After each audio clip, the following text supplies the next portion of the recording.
Hi, I'm Shoshana Wheeler, and I'll be doing several segments on nonviolent parenting, also known as compassionate parenting. And we are on parent segment number 6. Today we're going to be looking at emotional literacy as the core of nonviolent parenting. So what does it mean to be emotionally literate?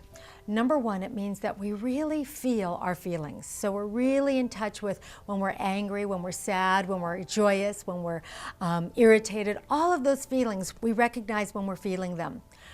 We also have a vocabulary so that we can attach a word to the feeling that we're experiencing. So we have a vocabulary of feelings and a vocabulary of needs. We're also able to receive empathy for our feelings, and we're really able to understand and show empathy for the feelings of other people. And this is so critical. So I want to tell you about a study of kindergartners. They had the same verbal ability, and they were looking to see what difference did being able to give empathy have in academic performance. So in a study of five-year-old kindergartners, those with the same verbal ability but who had greater empathy than the other kindergartners actually did better academically at age 10 than the ones that weren't able to give empathy. So it really affects our brain to be able to give empathy and receive empathy and know what we're feeling and know what other people are feeling. Emotional literacy, or emotional intelligence, we call EQ, and social intelligence we call SQ.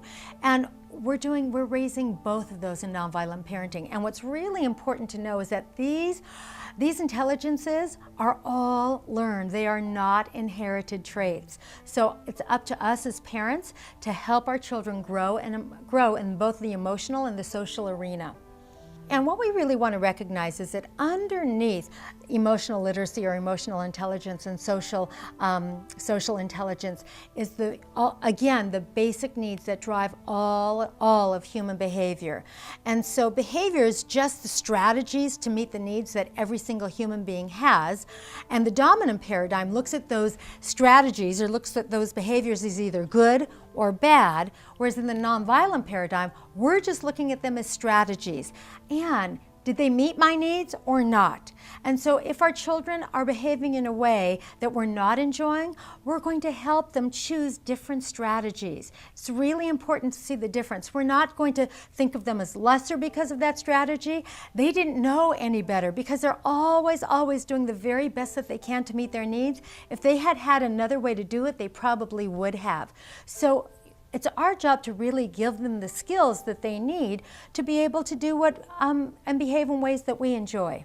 So when our children aren't behaving in ways that we're enjoying or that aren't meeting our needs, we're going to be their emotional coaches. We're going to coach them through the situation, giving them empathy and helping them find other ways to behave that will meet everyone's needs, their own and ours as well.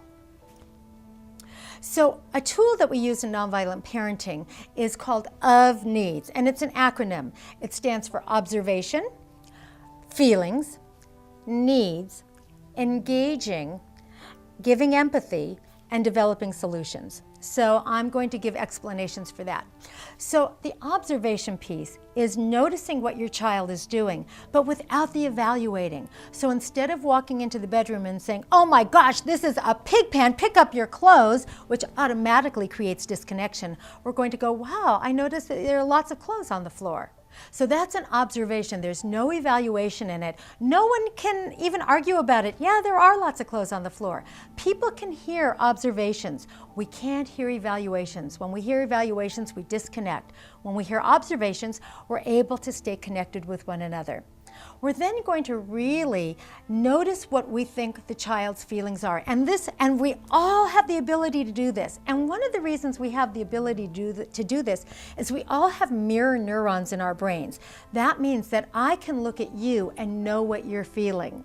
So my story about this is that when I was a little girl, my sister would start crying and I would immediately start crying, and I had no clue why I was crying. It wasn't about me, and yet just watching her be in that emotion triggered my mirror neurons and I was feeling what she felt. So we're actually hardwired for empathy that way, and I really love that. So when we're looking at our children, we're going to look at them and just guess what feelings they might have, they might be experiencing right now. We're going to guess what needs they're trying to fulfill right now. And then we're going to look at how are we engaging. And this is a really critical piece. So am I engaging? Am I angry? Am I irritated? Am I annoyed? Because all of those ways of engaging are probably going to create disconnection. So we want to get ourselves calm, and in another segment I'm going to teach you how to do that so that we can engage calmly with our children and maintain that connection. So an example of, we went through observations. An example of feelings is if I walk into the room and there's a mess on the floor and I see my child is playing with his video games, I can imagine that he's really engaged and involved in that video game. And probably the need that he's working on is either to play or have fun or to just not be bored. Probably something like that. And so I can just imagine that those are the needs. Now I have needs also. My needs are probably for a tidier room. And so it might sound like this. So honey, I noticed that there are a lot of clothes on the floor, and I guess you're having a really good time playing with your video game and really noticing that I'm engaging in a calm way.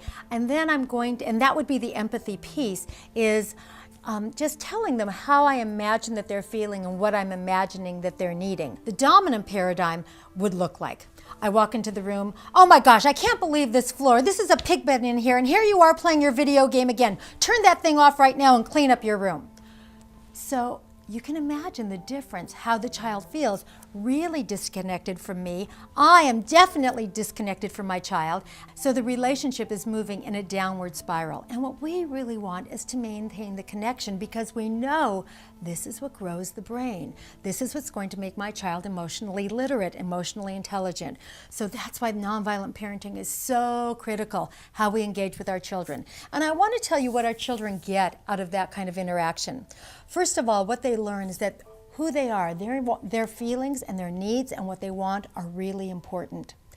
That she can get her needs met, he or she can get them met, that there are many solutions, and that's probably the biggest thing, is that it doesn't always have to be my way. I might have an idea for a solution, but I'm really willing to listen to a lot of solutions, because I know that when they're thinking about solutions, I can just see that brain growing. So it's really exciting to develop solutions. It's so creative, and it's my favorite part of the parenting process.